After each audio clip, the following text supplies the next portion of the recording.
What's going on, family? Welcome back to the garden. So when you're a beginner gardener and you watch all these videos, I know sometimes it can become overwhelming as to which method of garden you should try. You see people in containers, you see people in raised beds and growing in ground rows, and you just don't really know which one to start with, where to start, right? So what we're going to do in today's video is we're going to go over each one, containers, raised beds, and in-ground rows, and give you our personal experience in terms of pros and cons of each so that you can make a better decision. Almost flew in my mouth, man. So you can make a better decision as to which one may be the best fit for you. So let's go. Okay, so we're going to start with the pros of growing in containers. And one of my favorite pros of growing in containers is if you're growing something that's invasive, and invasive meaning that it will take over your garden. It will literally start growing in places that you don't want it to grow.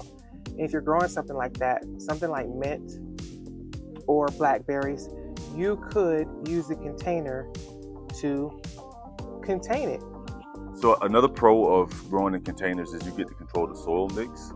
So there's sometimes there's going to be certain things like blueberries. Like you may want to grow blueberries, but growing them in ground in your environment probably isn't ideal because your soil is too alkaline. So you get to control the soil mix and what actually goes into the soil so that you can grow some things that you otherwise wouldn't be able to grow. If you have a small space that you're growing in, you could use containers. You may be growing on top of concrete or something like that, and you don't even have a way to grow in ground, so containers would be top choice for someone in that condition. We lived in a house. We lived in a house that had their backyard was completely covered with concrete. Everything was concrete. He did not want to cut any grass. No yard work. None. The backyard was concrete. The front yard was gravel. So, so we lived in that place. And like she said, if you want a garden, you're not about to break up that concrete. So also apartments, patios, smaller spaces. That doesn't allow you. Yeah, absolutely. I also like the fact that containers are movable. Yes. Because when you'll soon learn, if you haven't been gardening long, you'll soon learn. I don't know what it is, but you can have something planted in ground right here, and it doesn't do well. But you move it 2 feet to the right or 2 feet to the left, and all of a sudden it grows crazy. Yes. So I don't know what that is. So with containers, if something isn't doing very well in one spot, you just throw it on a dolly because they will be heavy. And so you can just throw it on a dolly, move it to another location. Maybe it's getting too much sun, too little sun. You move it to another spot, and you're just right. Yep. If you're like us and you are buying trees for another location, you could use containers to plant your trees in for now. They're not ready to go on the ground yet, or you want to take them inside during the winter. So if you have a frost, if you live in an area that gets a heavy frost, you can take them inside in the winter, and they become portable, and that becomes very helpful in those situations. Absolutely.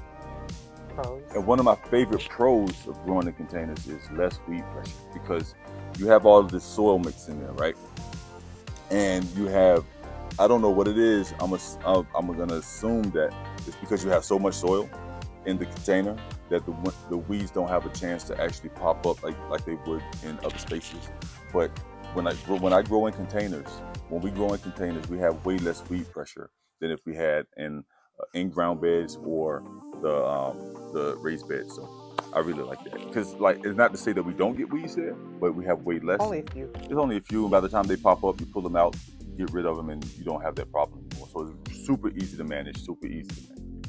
Growing in containers, we stay in the high desert. One of the cons are our containers can dry out faster than the other ways. Than like a raised bed or And they'll trick you, because if you're not careful, you'll think you're watering, because when you get into gardening, you'll hear people say water until you see it coming out the bottom. Well, if your soil is dry and hydrophobic, you'll see it coming out the bottom a lot faster than what it's supposed to. So if you're a beginner it'll come gardener, around the sides. Yeah, it's just going down the sides of the soil, out between the soil and the container, and just coming right out the bottom. So what you want to do is you want to make sure that your soil stays consistently moist, so that you don't have that problem. Another con is that over time, these things are made out of plastic, so they're gonna just break down over time. You know, especially the longer it stays in the sun. The sun's just gonna eat up everything. It doesn't matter. You put it out here, it's gonna eat it up. And if it's not metal, it's gonna get eaten up. So over time, you're gonna have to replace them. But the good thing about it is we've had ours now going on 4 or 5 years, some containers, and they're just now starting to break down. It's making it hard to move. So when you grab it, it actually chips away. But they're still holding up and holding the plant and the soil and all that stuff. So, but yeah, they will break down over time. Another con to growing in containers is we haven't found any grow bags yet that grow really good for us. So we noticed that with the grow bags, the water is coming out of the sides, and the plant itself is not getting enough water. So grow bags have been a con for us, and it could be the high desert that the grow bag is going to dry out even faster than your regular containers. Yeah, not a fan of grow bags. We've been growing in them since we've been gardening.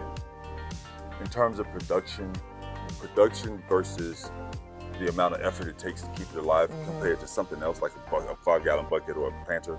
Waste of time. Waste of time. You know, yeah. So not a fan of grow bags.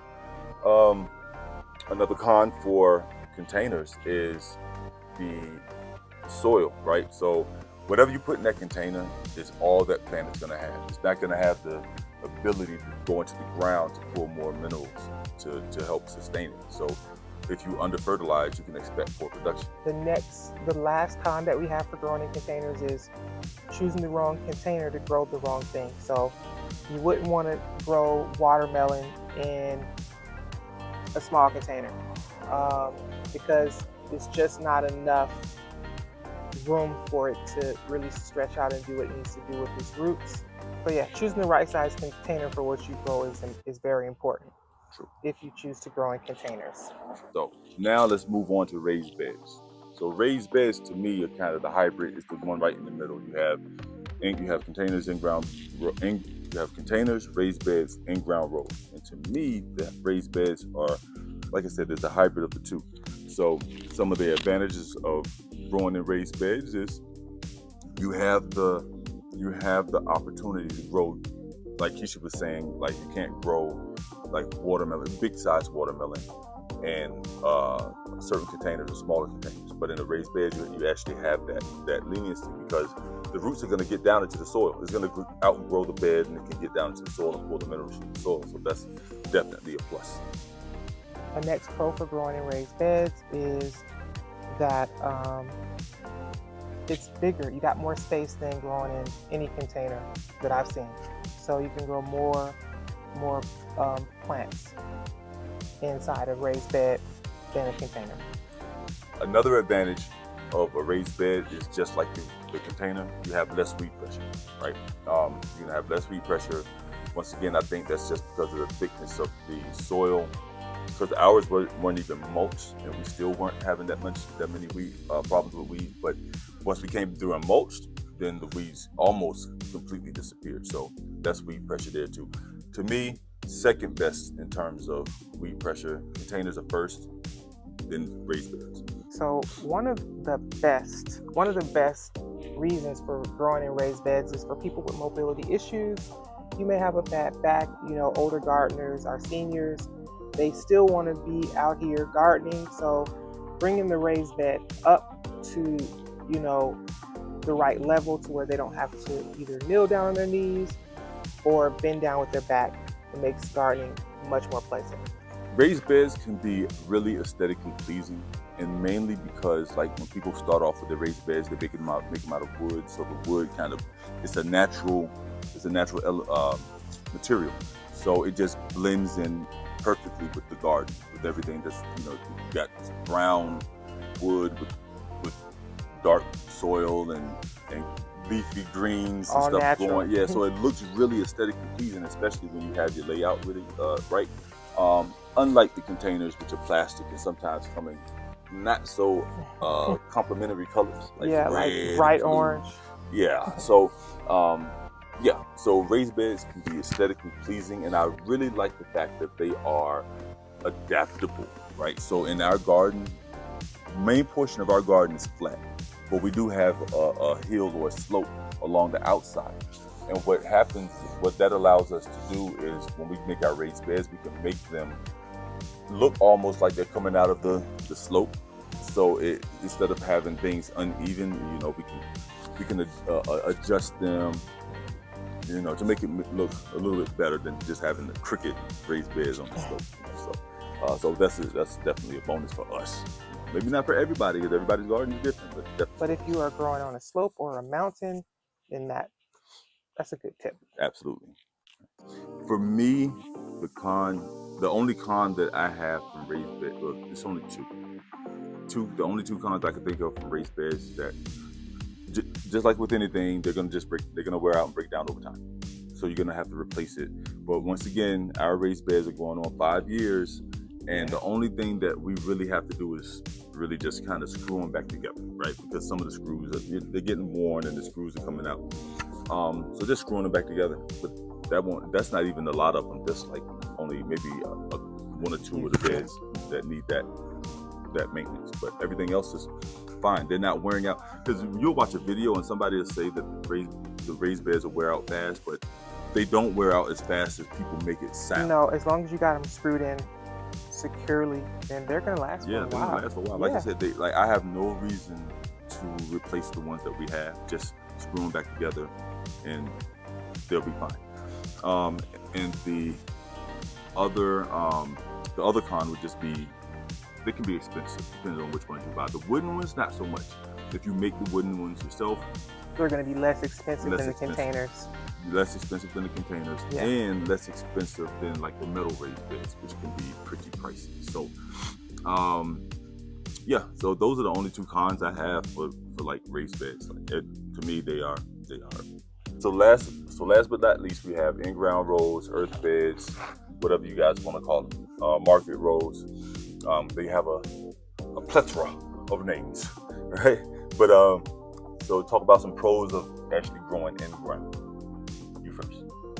Pros of growing in ground: you can grow if you're doing market rows, or if you're doing a cut flower garden, or if you just want to grow more produce. You have a big family. Then market rows are great for that, because you can use those rows to get so much out. Like market rows, the growth of market rows, how much you can pull out of a 25-foot by 3-foot row is amazing. So when growing in earth rows or earth beds or whatever, plants have more mineral availability because they can go past your soil mix and actually into the earth and pull more things out of the earth. And probably more energy too. Yeah, so it's super. That right there makes it cheaper. that right there will make it less expensive, because you don't have to, unlike the other two, building your soil with store-bought stuff or compost and all that stuff. It can get what it needs out of the earth. Another pro of growing in the rows is aesthetically pleasing. It really looks nice. It's clean. One con of growing in the ground or in rows is much more labor intensive compared to the other two that we talked about. You're really going to get in there and dig, whether you have to use a pickaxe or shovels, or you might have a tiller, but you're definitely going to put much more work into getting the same food. They don't come easy, that's for sure. And we found that we have way more weed pressure in our in-ground beds than we do anywhere else. Way more. At least over here. And that weed pressure is not from our local weeds. That weed pressure actually came from the manure that we were using that had the Bermuda grass seeds, weed seeds in it, right? But the thing about it is, is completely taken over. It is trying to completely take over half of the rows, right? We're not having the same weed pressure problem over there in the market roads as we're having over here. In the shorter roads than we're having over here. But is like when you have something invasive like Bermuda grass or something like that, or even mint, which is not considered a weed, but it can be invasive. When you grow on the ground, you have no way to contain it. It's going to do what it does, and you just have to deal with it the best way that you can. So yeah, so when dealing with when growing in ground, weed pressure is definitely something you have to pay attention to. Okay. All right, so that's it. Those are our opinions from our experience in growing in containers, raised beds, and earth rows. Hopefully it helps someone along the way. If you're just getting started and you're not really sure about where to start, whether you want to do earth, maybe you really want to go in ground, but maybe you're renting and the owners don't want you to dig into the ground. So containers or raised beds may be a better option. So either way you look at it, you still get to grow. You still get to grow. So now we're going to give you our personal opinion about which one is the best. And the answer to that is all of them. All of them. I would not choose, if I didn't have to, I would not choose one over the other if you don't have to. Because everybody's situation is different. We started off in containers because our ground wasn't ready. But as we learned more and we started prepping the ground more, then we transitioned to in rows. And then we started with containers, added in raised beds, and then we added in some rows. So we're using all three, guys. So we're using all three, and like I said, all three of them have their purpose. We use them for specific things. So so one is not better than the other. It just depends on your need and what you want to go with at the time. So we appreciate you guys for watching. Hopefully you guys found this video informative or valuable in some way. And if you have, please hit the like button. If you haven't already, please consider subscribing. We appreciate you guys for being here with us, because you could have been anywhere right now, but you chose to be here with HisHerbs. All right. So with that being said, we will see you guys in the next video. And here's the video for you guys to watch to follow us on our garden journey. See you in the next one.